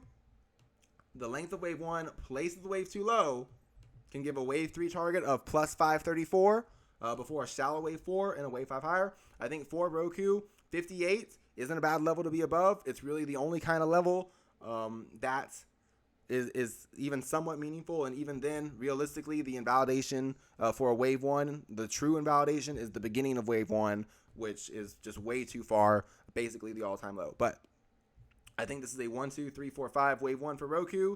This is a wave 2, and we're going to see this whole rally get replicated for wave 3. The length of wave 1 placed at the wave 2 low can take Roku to plus. It can take Roku to plus 534 before a shallow wave 4 and a wave 5 higher. Realistically, wave 3 would go beyond 534. We'd have a shallow wave 4 that retests the wave 1 high. Then wave 5 could be the length of wave 1 placed at the wave 4 low. Ultimately, in the big picture, waves 1, 2, 3, 4, and 5 can add a 0 to Roku's current price. Okay, so if it's above 58, it could be Netflix in 2011. Even if it went below 58, it could still be Netflix in 2011. Volatility is the price that's paid, and I think it's great to go on Finchwood and talk about 5% trailing stops, but that's just that might work for value stocks. That certainly is just going to chop a trader to death doing that with growth stocks. So I think that the institutions, they're hedging growth with option straddles, and so that's what I've begun to do. I think the real best way to hedge for growth is with position sizing and taking positions and scaling in over time. A lot of retail traders talk about dollar cost averaging, but it's not just about dollar cost averaging for price. It's more about dollar cost averaging for price, for time. Not saying, oh, I'm going to buy every 5% dip. I'm going to buy, once a month, and if we're down a month later, then I'm going to buy again. And if we're down, a month after that, I'm going to buy another stock that's in Roku's sector that also got beat up. And it's all about, dollar cost averaging over time, not just kind of, oh, it fell 5% yesterday. Oh, it fell 5% again. I bought. Oh, volatility takes time to play out too. Anyway, here is Facebook. Facebook should have been with the earlier stocks because it's another one from the December 2018 low. It forms a 1, 2, 3, 4, 5 wave 1. And the ABC wave 2, now it's giving an opportunity. I think 137 is a little tight. The 78.6% fib should actually be, for this particular account, 123.2.02, I think. But I think that Facebook, just like Amazon, just like the other stocks I talked about, like the Nasdaq and Microsoft and even Nvidia, where there's a count from the 2018 low that says that whole rally could possibly be just the wave one, and now we're ending wave two. I think Facebook really supports that 1, 2, 3, 4, 5 wave one. ABC wave two at the 78.6% fib. The length of wave one placed at the wave two low can take Facebook up to 419. 419 would be the minimum wave 3 target in this situation. We'd have a shallow wave 4 that retests the wave 1 high. Then wave 5 would be the length of wave 1 placed at the wave 4 low. I think Facebook right now, ending wave 2 and beginning of wave 3, beyond all-time highs is, kind of enough of a projection. I think that this low of 137 is great to be above. Pretty wide from current levels, but we've gotten a few chances against that. Anyway, here is Square Cash. Square Cash has continued somehow to move mostly with Bitcoin and Ethereum over time. That's kind of one thing that I thought, that the eventual rallies for Square Cash and Bitcoin and PayPal and Ethereum were all kind of going to coincide together. I didn't quite think it'd be like this, but I do see, I know opportunity is probably an overused word at this point, but I think that Square Cash and PayPal and Bitcoin and Ethereum, I think they're all going to move together in the eCash sector. We'll use this section to talk about what direction I think that's going to be for Square. I think this is a wave 1 and a wave 2. I think this is another wave 1 and an ABC wave 2 at the 78.6% fib. 32 is pretty wide, but it would invalidate, if we broke above it, the idea that this is a wave 1 and a wave 2, and that this is another wave 1 and another wave 2. Could there still be a bullish count below 32? Probably, but I think 32, it's not really even a useful stop, but below 32 would invalidate that this is a wave 1 and a wave 2 from the all-time kind of low. And then from the March 2020 low, if we're above 32, this is a wave 1 and a wave 2. The length of wave 1 placed at the wave 2 low can take Square on a wave 3 up to 314. Before a shallow wave 4 and a wave 5 higher. Wave 3 usually is past the length of wave 1, placed at the wave 2 low. I know it sounds crazy, right? Square Cash going to 314, right? Alibaba bottoming, Roku going to the 800s, the 900s, and making a new all-time high. The Hong Seng being a multi-decade opportunity in China. I get that it sounds grandiose, but I do think it's all over the charts. It's all over the world. The emerging markets, really kind of exemplifying that this is a wave 1 and a wave 2, and that this is another wave 1 and another wave 2. We could see EEM more than double its current price in the 80s, and in my opinion, that wouldn't even be the kind of all-time top. And if we look at this isn't something that's happened overnight. It's taken 10 or 15 years for this base to develop, and I think the institutions wanted 10, 15 years to accumulate some of these stocks, and I don't think any of these growth stocks are much different, where institutions want all the supply, and I think that they're accumulating that supply risk-free with kind of these option straddles for Square Cash and Roku. We started to see some option straddles getting bought in this range, and we broke below this low. But what that means is that institutions, they now have a bunch of in-the-money kind of puts, and they can buy risk-free against those positions in theory. Okay, so for growth stocks, they have higher implied volatility, so typically we can see maybe a little further corrections for kind of the idea of buying against the bloated put, because it takes longer for a put delta on a stock with high implied volatility to really kind of climb, if that makes sense. I want to get more into that later. But anyway, here is Square 1, 2, 1, 2, LA wave nest. The length of wave 1 placed at the wave 2 low gives a wave 3 target of 314 before a shallow wave 4 and a wave 5 higher. Here is Bitcoin, Ethereum, and Ripple. We're not below 20K. I guess that's good. I think Ethereum is really probably the best place to start. Yeah, we'll get it out of the way. I was wrong about Ethereum here. I was right about Bitcoin and Ethereum here. I hate playing that game, but they'll be in the comments playing it, so I got to preface it. Yes, I was wrong about Bitcoin and Ethereum here, but I was right about them here. Do you think institutions are saying that, oh, I was right, I made so much money, oh, you're wrong, you're a bag holder? That's a retail kind of thing they got in our heads. They're playing the directionless game. Anyway, Ethereum, I think forms a 1, 2, 3, 4, 5 wave 1. I think this is an ABC correction ending wave 2. Now, for Ethereum, we've reached the length of wave A, placed at the wave B high, being where wave C ends. So if wave 3 begins, let's say that when this video ends, Ethereum never breaks below 1014 ever, right? When I post this video, Ethereum never, ever, ever breaks below 1014. Then the wave 3 target would be the length of wave 1 placed at the wave 2 low. That'd be a minimum wave 3 target of about 5,744. We'd have a shallow wave 4 that retests the wave 1 high. And then wave 5 would be a target that is just quite frankly ridiculous from the current levels. Okay, I think wave 5 would be the length of wave. Let's say that Ethereum did go make a new all-time high. Let's say Ethereum blew past 5,700 and then retested the wave 1 high. I think that that would be a massive wave 3 above 5,700. We have a wave 4 that retests the wave 1 high. And we could see a wave 5 that's the length of wave 1, placed at the wave 4 low. That could get close to adding a 0 to Ethereum's current price. It'd be close to that, 8 or 9x.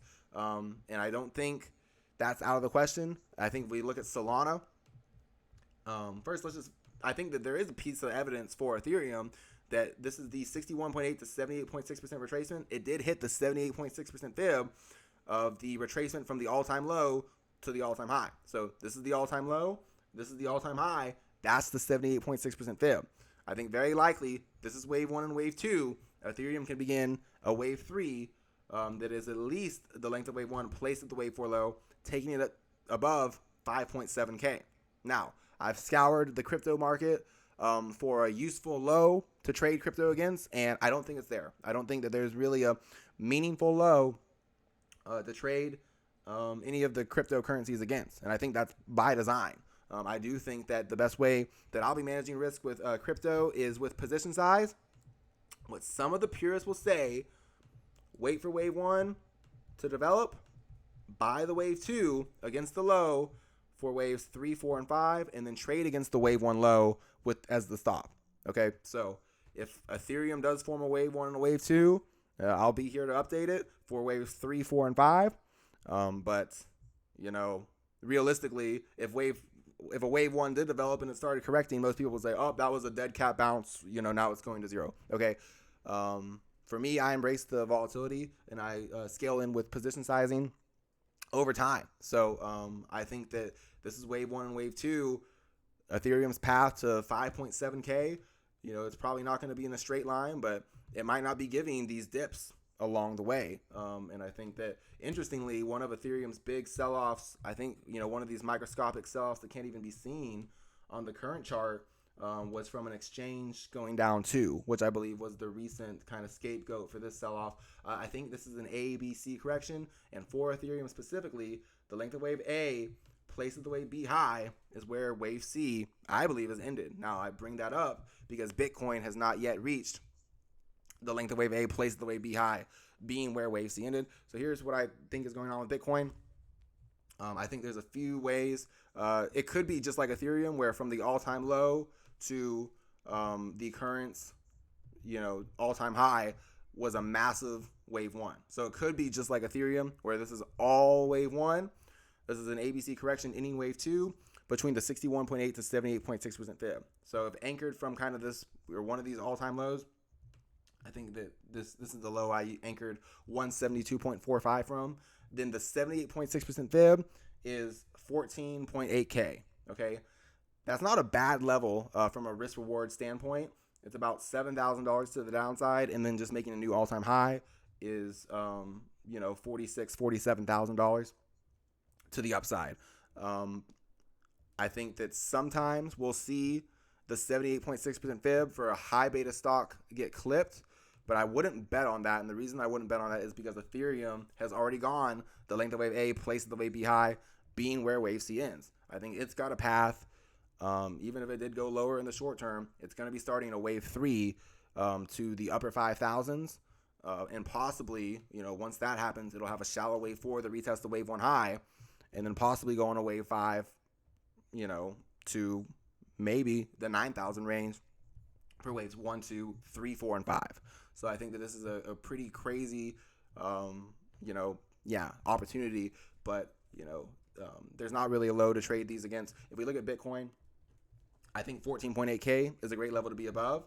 And I think one way to view it is that from even just kind of moving these in just to get a shorter wave 3 target, if this is a wave 1 from the 2018 low, 1, 2, 3, 4, 5 waves, wave 1, ABC, wave 2, ending at the 61.8 to 78.6% fib, then we could see Bitcoin begin a wave 3 that replicates the entire wave 1 rally from the 2018 low, even the kind of all-time low like Ethereum.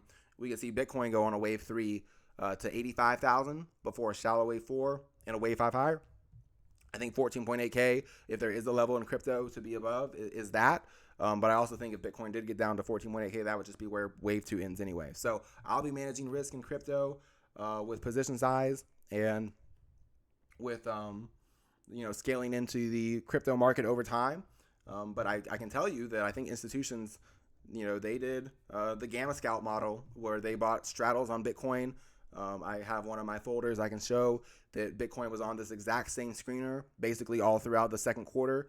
The Bitcoin ETF, the BITO, had all of these similar readings that the oil sector had. So what could have happened is that they bought straddles on Bitcoin or the Bitcoin ETF BITO when it was at about 30 to 40K, and now they're buying against these bloated puts, the put leg of that straddle. So that's probably how they're managing risk, just to give some insight there. Here is Ripple and Solana. I think this is all supporting evidence, and I also think that it just kind of echoes the idea that there's not a low to trade against. This isn't people going in all in on leverage or even just over positioned in general. They're in the not gonna make it, I guess, NGMI, whatever people tweet. There's not really a low to trade any of these cryptocurrencies against right now. I think that is by design. I think Ripple shows what is at stake here in crypto. I think this is a wave 1 and a wave 2. I connected the beginning of wave 1 with the high of wave 1 with the low of wave 2 to make this pitchfork long ago before it was hit 2 or 3 times during this wave 1. Bitcoin and Ethereum and Ripple have all gone up between 400 to 600, 700% from post in late 2020. That doesn't really mean anything except for I think that it kind of validates kind of some of the impulsive waves that I'm calling for. And I think this is a wave 1 and a wave 2 at the 78.6% fib. For Ripple, a wave 3 could take it to 3 before a shallow wave 4 and a wave 5 higher. I think in the big picture, though, Ripple's wave 3 is going to go to the lower bound of this pitchfork and even to the median of this pitchfork. And it's just, if that's 3.5, if that's above 4, even Ripple making a new all-time high, it would kind of underscore and be easy to look back and say, oh, yeah, that's when they got all the retail traders out. That's when, everyone got scared because of the exchange or, the interest rates or whatever before that, that rally that, takes a lot of these altcoins and adds zero to their name. I think Ripple's going to be one of them. I think Solana is another example of, there's a lot of opportunity, but there's also not really a reasonable low to trade against. This is a 1, 2, 3, 4, 5 wave 1, right? It's the exact same. The idea that this is all wave 1, this is an ABC wave 2. We've passed the 78.6% fib. If I had to pick a level, it'd be the small degree wave 2 low of 19, and then Solana above 19. That'd be $11 to the downside from the current price. The length of wave 1 placed at the wave 2 low would take sold USD to plus 286 before a shallow wave 4 and a wave 5 higher. If wave 3 blew past 286 and wave 4 retested the wave 1 high, wave 5 could be the length of wave 1 placed at the wave 4 low, taking Solana up into the 500s, taking possibly who knows how many altcoins with it.